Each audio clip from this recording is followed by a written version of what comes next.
ரீசெண்டாக நம்மளோட பாரி சார் இருக்கார் இல்லையா, மகாநதி சீரியல் ரைட்டர். அவரோட ஃபேஸ்புக்கில் வந்து ஒரு விஷயம் வந்து போஸ்ட் பண்ணியிருந்தார். என்னென்னா, இப்போ ஜெயம் ரவி அப்புறம் ஆர்த்தி அவங்களோட இஷ்யூவை பற்றி ஏதோ போஸ்ட் பண்ணியிருந்தார். ஆக்சுவலாக அந்த ஃபேஸ்புக்கில் வந்து கமெண்ட் ஒருத்தவங்க பண்ணியிருந்தாங்க, சார் இதே சினாரியோ தான் மகாநதி டைலாக் எழுதி இருக்கீங்க சார் அப்படின்னு சொல்லி. பட் காவேரிக்கு மட்டும் ஸ்ட்ராங்காக டைலாக்ஸ் கொடுக்கவே மாட்டேங்கிறீங்க. வாயை திறந்தா அப்பளம் தான். இப்போ எனக்கு தமிழில் பிடிக்காத வார்த்தை அப்பளம்.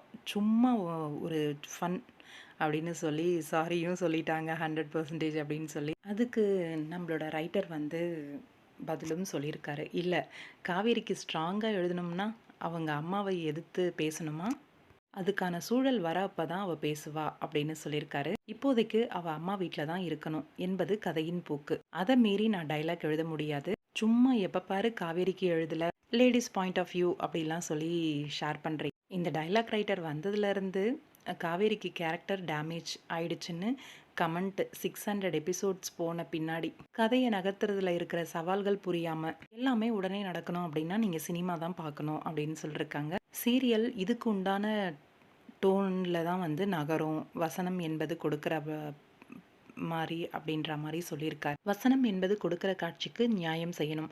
நான் பாட்டுக்கு காவேரி எகிரி அடித்து எல்லா இடத்திலும் பேசுகிற மாதிரி எழுதுனா மொத்த சீனும் அப்ரூவலே ஆகாது. காவேரியை சூப்பர் உமனாவே காட்டிட்டு இருந்தா அவ ஏன் அம்மா வீட்டில் இருக்கணும்?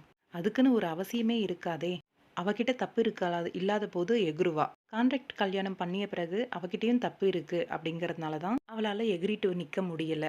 அம்மாவோட அந்த தார்மீக கோபத்தை அவங்க போக்குலேயே போய் மெல்ல மெல்ல தான் சரி பண்ண போறா அப்படின்ற மாதிரி சொல்லியிருக்காங்க. அதே போல புருஷனுக்காக நிற்க வேண்டிய சூழலில் அவன் கூட நிற்பாள், அதுவும் நடக்கும் அப்படின்னு சொல்லிருக்காரு. இதை தானங்க ஆரம்பத்துலேருந்து சொல்லிட்டு இருக்கேன். காவேரியோட சூழ்நிலை எப்படி பேச முடியாத ஒரு சூழ்நிலையில இருக்கான்னு சொல்லி யாரு கேட்குறீங்க? யாருமே கேட்க மாட்டேங்கிறீங்க. உடனே நடக்கணும் அப்படின்னு பார்த்தீங்கன்னா சீரியல் மெகா சீரியலாக போகாது, ஒரு மூவியாக தான் போகும். உடனே எடுத்து உடனே முடிக்கிற மாதிரி.